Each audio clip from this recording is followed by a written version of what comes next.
¿Qué tal? Bienvenidos a todos los que nos ven a través de la señal de Asmundo y que se incorporan a este programa que es Primera Línea. Hoy es viernes y le damos la bienvenida a Juan Pablo Delgado.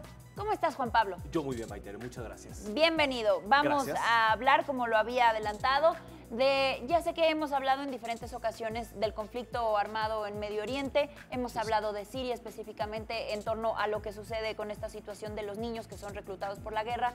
Es correcto. Etcétera, etcétera, que son afectados de la guerra. Sí, hace como mes y medio hablamos. Exactamente. Vamos a hablar en esta ocasión y para que la gente conozca un poco más, se vislumbraba un poco el final de esta guerra en donde países aliados de diferentes ramas de esta guerra, que es los que apoyan a Bashar al-Assad por parte del país ruso. Correcto. Y Estados Unidos estaba apoyando a los rebeldes que se están sublevando de alguna manera en contra del actual mandatario Bashar al-Assad.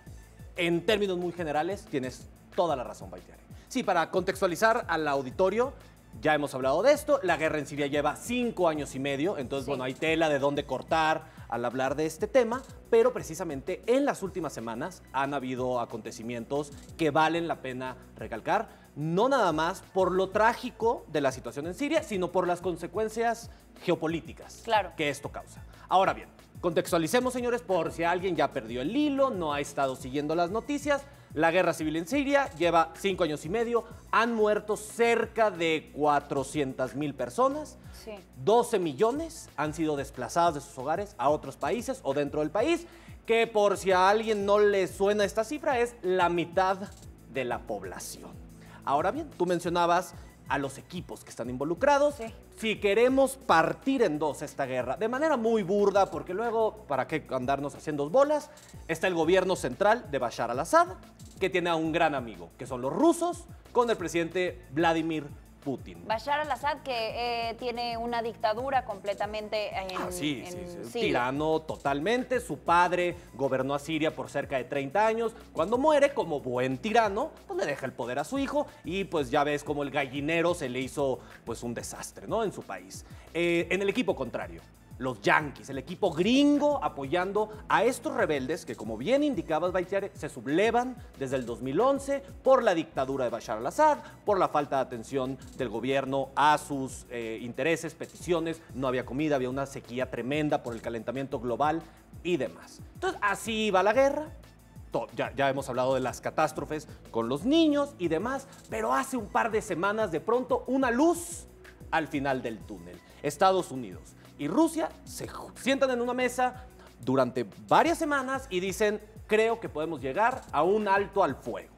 Pues bueno, señores, Baitiare, no duró ni una semana, porque de pronto un convoy de las Naciones Unidas que iba a entregar ayuda humanitaria a la ciudad de Alepo, que es la segunda ciudad más grande de Siria, de pronto, misteriosamente, es atacado por bombardeos de misiles, por helicópteros y demás. Estados Unidos lanza el grito al cielo y dice, número 1, crimen de guerra. Ningún país, en ninguna zona de guerra puede atacar a un convoy de las Naciones Unidas que obviamente va a ir a asistir, a ayudar a las poblaciones. Menos durante un pacto de cese al fuego que se había acordado.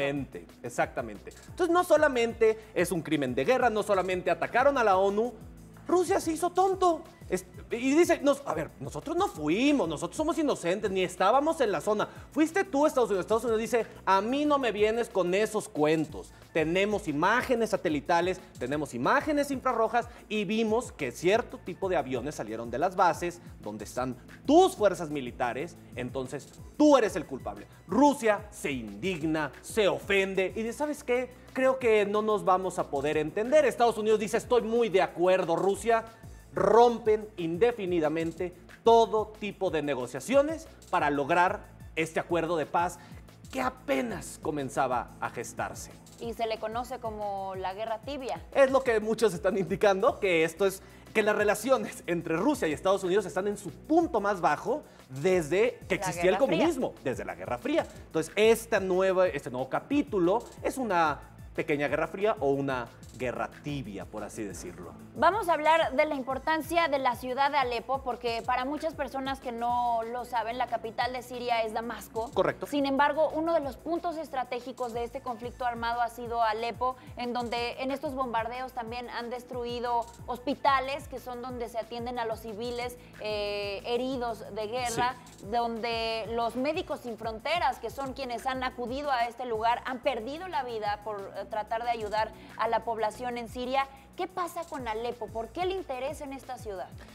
Ya lo mencionaba, Alepo es la segunda ciudad más importante de Siria, está al norte del país y fue de las primeras en ser pues tomadas, conquistadas por estas fuerzas rebeldes. Entonces, desde entonces, estamos hablando del 2012, hace pues sí ya 4 años, sí, y un poco más, el gobierno de Bashar al-Assad ha estado intentando recuperarla a toda costa.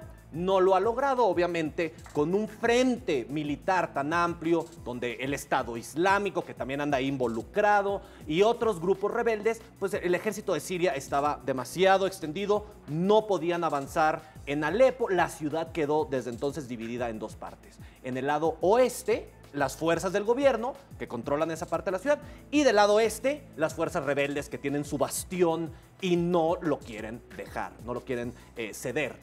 El año pasado, el 25 de septiembre, que si bien recuerdo creo que fue de nuestras primeras diplomáticas, Baitiare, pero en fin, Rusia dice, ¿sabes qué, compadre Bashar al-Assad? O sea, se nota que no tienes ni idea de lo que estás haciendo, se nota que no puedes ganar tú solo la guerra, deja yo, intervengo a tu favor. Y el gobierno de Bashar al-Assad dice, pásale, compadre. Adelante. Mi casa es tu casa. Y desde hace un año, 25 de septiembre del 2015, Rusia ha estado incesantemente bombardeando todas las posiciones de los rebeldes. Otro de los puntos de desencuentro entre Estados Unidos y Rusia en esta guerra tibia, porque Estados Unidos, mientras les da dinero, armamentos a los rebeldes, vienen los rusos y los bombardean. O sea, es una cosa bastante, muy cínica de parte de estas potencias. Entonces, ahora, en este preciso momento, Rusia y el gobierno de Bashar al-Assad están preparando la gran ofensiva para tomar Alepo. Dice el gobierno de Bashar al-Assad, sus fuentes militares, que de tomar esta ciudad, la guerra prácticamente estaría ganada, porque Siria es un país que tiene costa en el Mediterráneo, donde están las ciudades más importantes, las tierras más fértiles, las concentraciones demográficas más importantes. El resto del país es prácticamente desierto, hay petróleo y demás, pero no hay muchas ciudades importantes. Es donde está el Estado Islámico, claro, y demás. Entonces dice Bashar al-Assad, si yo conquisto nuevamente Alepo, ya lo demás ya no me importa, que se hagan bolas allá los gringos y el Estado Islámico. Yo prácticamente ya tengo el control de lo que me conviene. Ahora bien, hay cerca de 300,000 personas atrapadas en este lado este de la ciudad, el lado rebelde, incluyendo 100,000 niños, que es lo que se está diciendo, es lo que la ONU dice. Y Rusia y el gobierno de Bashar al-Assad ya no están para cuentos ni para rodeos. Están utilizando armas químicas, bombardeando hospitales, bombardeando zonas civiles principalmente. Ya no les importa tener cuidado a quién van a terminar asesinando.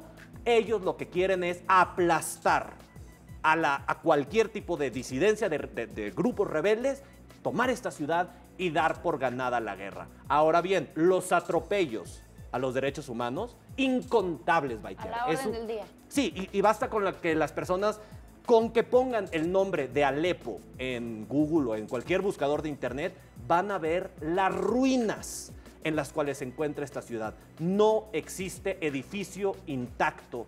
Es una verdadera calamidad humanitaria, Baitiare. En este espacio, recientemente, esta semana incluso, les presentamos imágenes satelitales de la situación actual en Alepo, precisamente, en donde, pues sí, vemos que no hay una sola edificación en pie. La realidad es que la gente que vive del día a día en esta zona, pues no tiene acceso a alimentos, no tiene acceso a medicamentos, ahora que te digo que han bombardeado también los hospitales, y se vive una terrible tragedia. Pero hablemos entonces, porque muchas veces esto puede ser lejano a nosotros. Sí. ¿Cómo nos afecta? ¿Por qué nos importa lo que está sucediendo en Siria, lo que está sucediendo en Alepo? Bueno, principalmente, y para todo el auditorio, la situación en Siria nos debe de importar por lo mismo, porque es una verdadera catástrofe humanitaria.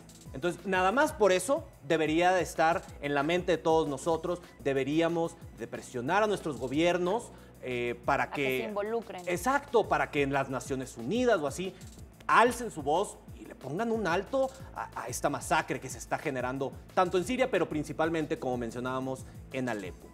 Pero hay, yo creo que un punto que nos... Un personaje importante. Un muchacho que... Copetudo. Sí, copetudo, rubio.